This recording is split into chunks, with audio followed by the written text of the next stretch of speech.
Welcome back to Griffonomics, where we conduct financial investigations to define the risk before we look at the reward. Today, we're diving into Vicor Corporation, ticker symbol VICR. This is a company that operates right at the absolute limit of physics and processing power. It really is. And the entire investment thesis for Vicor, it hinges on a dual growth engine. That engine, comprising their indispensable Gen 5 vertical power delivery solution for generative AI and a very aggressive IP monetization strategy, is expected to drive something like 16% adjusted EPS growth and significant margin expansion. And that's what they hope will justify its premium valuation. And this bullish view, it holds true despite this central conflict we found, right, is short-term financial drag. They're seeing a suppression of their crucial product margins because of low utilization rates at their massive fabrication facility. Exactly. It's a strategic cost. They're willingly taking that hit now, betting on, absolute market control later. That's really the key tension you have to understand. You're investing in a company that has solved a mandatory technical problem, but you have to accept the operational drag that comes with that vertical integration. Okay, so let's start with that technical necessity. Why is Vicor's solution so indispensable? It all starts in the data center with these extreme demands of the newest generation of AI processors, the big GPUs and TPUs. What kind of power are we really talking about here? We're talking about a massive continuous flow of energy. Think in the range of thousands of amps, all feeding a single processor. 1,000 amps, wow. But here's the catch. The thing that introduces this physics nightmare, this huge current has to be delivered at an incredibly low operating voltage. Yeah. We're talking sub 1 volt, often around, 7/10 of a volt. So thousands of amps at basically the lowest possible voltage. If you try to push that much energy through a standard copper trace on a circuit board, what happens? Disaster. Just a disaster. It creates an acute physics problem. You'll hear it called IRR losses, or current squared times resistance. Right. So think of it this way. In any electrical flow, you have some resistance. That's inevitable. But because the current value is squared in the loss equation, even a tiny bit of resistance in those copper traces creates this massive exponential power dissipation. And that dissipation, it doesn't just disappear. No, it turns into heat. And heat is the ultimate enemy of the data center. It's amazing. A few millimeters of copper can suddenly dictate the success or failure of a multi-billion-dollar AI industry. It's the bottleneck. The physics of conventional power delivery systems, these are called voltage regulators, VRs, they're just fundamentally constrained by this heat problem. They hit a physical wall at about, say, 1.5 amps per square millimeter of current density. Yeah. They just can't safely push more current through that small an area. And that limit, that 1.5 amp density, is just not going to cut it for where AI is headed. Not even close. I mean, if you look at the major AI processor roadmaps for the next few years, they're already demanding densities above 3 amps per square millimeter. The conventional methods, they just lack the necessary current gain. They can't meet that demand without literally melting components. So you turn the whole server rack into a toaster. A very expensive toaster. The whole industry needs a new approach. Okay, let's explore that new approach, because this is Vicor's whole technical mode. They've brought in two core innovations: the factorized power architecture, or FPA, and this Gen 5 vertical power delivery, the VPD. So how does FPA work as the sort of architectural fix? FPA is really the elegant system-level solution. It separates the power conversion and regulation tasks, and it lets the system designer use a 48-volt intermediate power bus. Okay, so higher voltage means lower current. Exactly. By running the voltage at 48 volts across the main traces of the board, you drastically lower the current compared to, say, running 12 volts, and that just slashes the IRR losses right off the bat. So you're running high voltage closer to the chip to keep the main lines cool, and then you only deal with the conversion problem at the last possible moment. Precisely. That final conversion is where VPD comes in to solve what we call the last inch problem. Vicor uses this technique called VTM current multiplication, and they do it right at the point of load. They are multiplying the current just before it enters the chip package, and they do it with phenomenal efficiency. And the newest version, Gen 5, that's the real game changer. That's the mandatory paradigm shift. It delivers peak current density up to an astounding 5 amps per square millimeter. 5 amps. So that's blowing way past the 3 amp future requirement and the old 1.5 amp limit. But why is the vertical part of the name so critical here? The vertical placement. That solves the final heat and space problems. Vicor places these VTM current multipliers directly beneath the processor package itself. This is the ultimate move to shorten that high current path. You're cutting it down to just 1 or 2 millimeters. And the shorter the path, the lower the resistance, the lower the heat loss. It's really elegant physics. It is. And crucially, because these components are designed for extreme power density, the whole solution package is incredibly thin. We're talking about 1.5 millimeters thin. Compare that to traditional solutions that have to stack components, and you often get packages that are, 5 millimeters thick or even more. And thinness, as we learned, is not just a nice to have in the hyperscale world, it's a requirement. It's an absolute barrier to entry. We know for a fact that certain key hyperscalers mandate that power solutions have to be below 3 millimeters in thickness.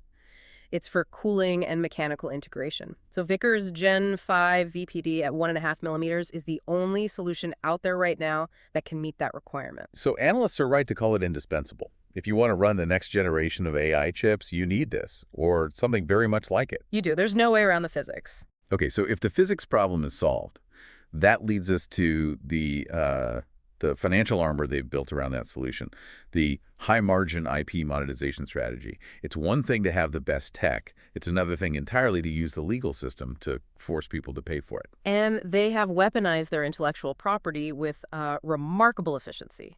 Vicor systematically uses the International Trade Commission, the ITC, which is a very powerful place for patent disputes. The goal is to get what are called limited exclusion orders, or LEOs. And what makes an LEO so much more devastating than typical patent litigation? An LEO is severe because it bans the importation of entire systems. We're talking servers, entire racks, finished products, if they contain infringing components. This creates immediate, enormous supply chain risk for hyperscalers and OEMs, and it basically forces them to the table to negotiate a licensing deal. And fast. It's a true financial shield. Yep. Okay, let's quantify the upside from this aggressive legal approach. The guidance is, frankly, impressive. Vicor expects approximately $300 million in revenue just from...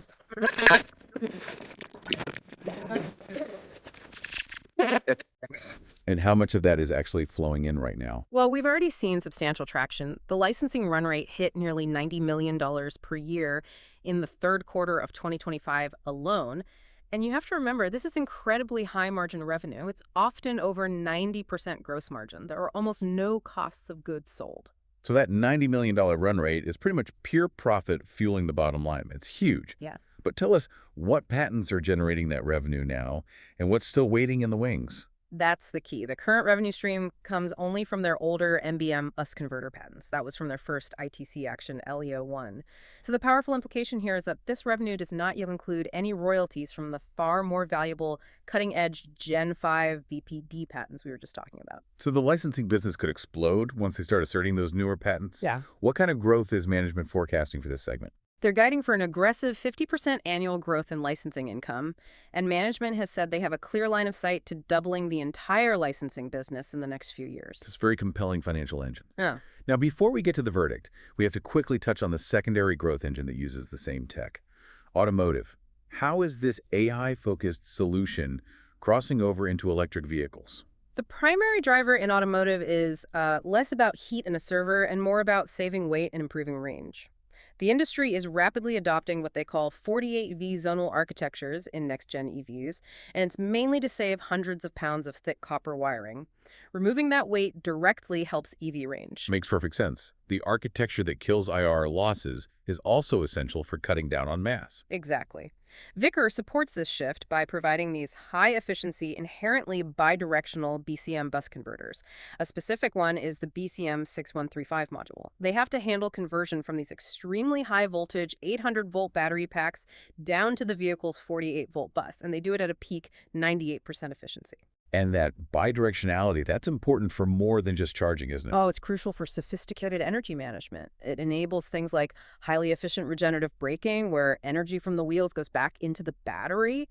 It also paves the way for future vehicle-to-grid power sharing. It's a key piece of the powertrain. So mandatory tech and AI, essential to the EV weight problem. Let's talk execution. Vicor made this huge bet on vertical integration with their Chippy fab in Andover. We know it's causing a margin drag now, but is it operationally sound? That is the essential trade-off, isn't it? Spend the money now to control capacity and quality later. And we have concrete reassurance that the facility is achieving, and I'm quoting here, world-class levels in quality. Management specifically pointed to the successful ramp of one mass-produced module that is consistently hitting a phenomenal 98% yield. A 98% yield on something that complex proves the process is mature and reliable, even if the utilization rate is still low. That takes a huge manufacturing risk off the table. It absolutely does. The capacity is ready and waiting. The ultimate goal is to leverage that utilization against a staggering $5 billion serviceable available market by 2027. That covers both AI and high-voltage automotive. The operation is sound. They're just waiting for the massive commercial volume to show up. So let's synthesize the final verdict then. You've got this indispensable tech with the Gen 5 VPD. You have a massive high-margin financial engine with the nearly $90 million run rate IP business, and you have operational readiness with high yields. Does this dual engine justify that aggressive premium valuation? Analysts have it at something like 46 times next year's earnings. The valuation is clearly paying for the future, for the indispensability of the technology. But to truly define the risk, you have to acknowledge this is still a high-stakes, high-execution bet. We see two major structural risks that, offset that technical monopoly. And what are they? Well, risk one is the ongoing financial headwind we opened with, the product margins being suppressed by that low fab utilization. That drag is going to continue to depress reported earnings until the AI volumes truly scale. Investors have to be prepared for that. It's a deliberate choice, but it keeps the valuation tied to future performance, not current profits. And the second risk, that hinges entirely on their ability to deliver. It's pure execution risk. That high valuation is so heavily dependent on the flawless commercialization and scaling from the Q1 2026 Gen 5 production launch for their lead customer. If there are any quality control issues, integration delays, a slowed ramp, anything, the market will punish the stock severely because that premium price demands perfect execution. Which brings us to this fascinating long-term strategic tension that anyone tracking this space needs to watch. Hyperscalers, by their very nature, they demand multi-sourcing. They hate being dependent on a single vendor.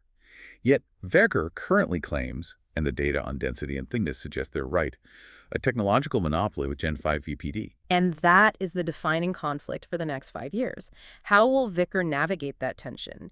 Do they strategically license their tech to partners to appease their biggest customers and get broader adoption? Or do they maintain maximum leverage, using that ITC hammer to extract every possible royalty while risking alienating the very customers who need their product the most? That strategic choice monopoly versus partnership, that will ultimately define the future valuation of this company. It's a phenomenal story, a necessary technological answer to a fundamental physics problem, all wrapped in a high-stakes legal strategy. VICR is no longer just selling components. They're selling the only known solution to the heat crisis in AI, and they're collecting lucrative royalties on the fix. We encourage you to continue diving deep into the implications of this convergence of technology and financial strategy. We'll talk to you next time. Risk defined, portfolio protected.